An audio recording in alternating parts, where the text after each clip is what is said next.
Pemirsa, artis sensasional Nikita Mirzani kembali mencetak kontroversi. Habis ngamuk-ngamuk pada Reza Gladys dan menuding pengusaha skincare itu pengecut, mendadak Niki mencabut gugatan One Prestasi senilai 100 miliar yang dilayangkannya ke Pengadilan Negeri Jakarta Selatan. Tak ayal, netizen pun auto gaduh memperbincangkan sikap artis yang akrab disapa Nyai itu karena gampang berubah dalam sekejap seperti tahu bulat digoreng dadakan. Wajar jika netizen pun bertanya balik siapa yang sebenarnya pengecut, Reza Gladys atau Nyai Niki. Prestasi gimana nih Kak, nggak di sini? Tahu juga ya. Banyak Ya mudah-mudahan hukum di Indonesia masih ada yang benar. Saya sudah menyampaikan surat pencabutan karena setelah saya berdiskusi dan berdialog dengan Nikita minta saya fokus kepada perkara pidananya dulu. Dicabut kan? Artinya apa?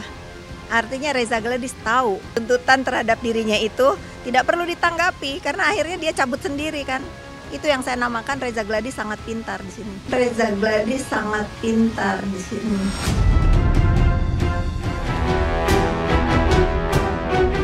Pencabutan gugatan perdata itu seolah mempertegas tudingan orang-orang bahwa Niki halu dan suka bertindak di luar nurul. Meski kuasa hukumnya sesumbar bahwa pencabutan gugatan itu adalah salah satu manuver hukum untuk mengalahkan Reza Gladys di kasus pemerasan dan TPPU, tapi netizen yang maha cerdas bisa mengendus ketakutan di kubu Niki.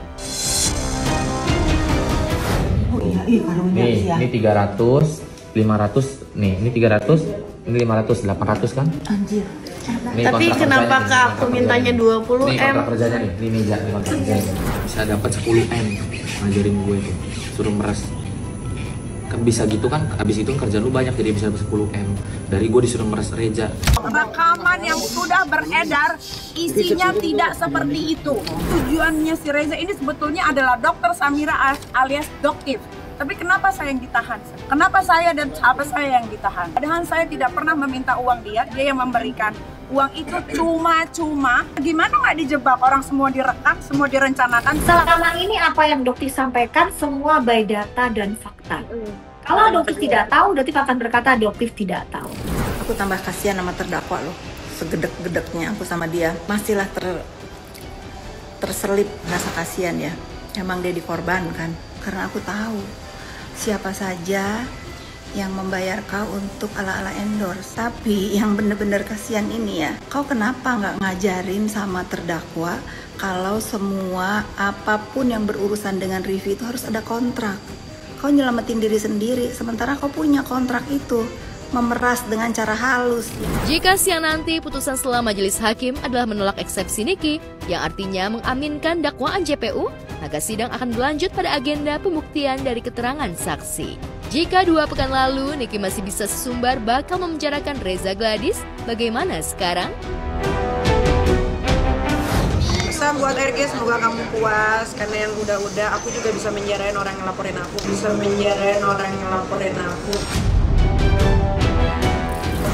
Niki semangat. Gak usah panik, santai aja. Oke. Niki semangat. Niki semangat. Kamis 17 Juli 2025, usai sidang beragendakan putusan selah seolah menjadi babak baru perseteruan Niki melawan Reza Gladys. Sidang pidana Niki versus Reza diprediksi bakal berlangsung alot karena melibatkan sejumlah dokter kecantikan dan mafia skincare. Selama ini, Niki selalu menggiring opini bahwa cuan 4 miliar dari Reza Gladys bukanlah cuan hasil pemerasan melainkan kerjasama. Tapi dengan bantuan Fitri Salhuteru, Reza Gladys ingin membuka mata halayak bahwa Niki dan Ismail Marzuki alias Mail asprinya memang menjebaknya dengan modus pemerasan berkedok review skincare. Fitri yang pernah menjadi sahabat Niki juga punya misi balas dendam dengan mantan istri Sajat Ukra dan Dipo Latif itu. Tarung aja lah secara sehat, secara baik gitu ya. Saya tahu kronologisnya, tetapi saya tidak bisa jelaskan di sini karena kan ini menjadi fakta di persidangan nanti. Ada saatnya saya akan menemani Reza ke persidangan kalau diperlukan untuk memberikan dukungan. Sama kan seperti terdakwa juga kan banyak teman-teman yang mendukung ya. Penghuni sel tahanan sejak awal Maret lalu, Niki mengaku rindu dengan ketiga anaknya. Namun bilik tahanan sepertinya bakal lebih lama dihuni oleh artis yang sudah kenyang keluar masuk penjara ini. Ya sabar ya Aska, anak-anak sabar. Loli juga, kakak Loli juga semangat terus. Sebentar lagi ini akan selesai, nanti kita liburan baru. Jika terbukti bersalah melanggar pasal berlapis seperti yang didakwakan JPU, Niki bisa diganjar hukuman 6 tahun penjara dan denda 1 miliar rupiah. Selalu menolak kalah dan sesumbar seperti superhero di ranah hukum yang kalah di awal, menang di ending. Apakah kali ini Niki masih hakul yakin akan keluar sebagai pemenang? Aku tidak merugikan rakyat Indonesia, nanti bisa dilihat persidangan siapa penjahat sebetulnya yang merugikan rakyat Indonesia. Ya kalau misalnya ada terdakwa yang merasa oh dirinya tidak bersalah, ya buktikan aja. Simple kan?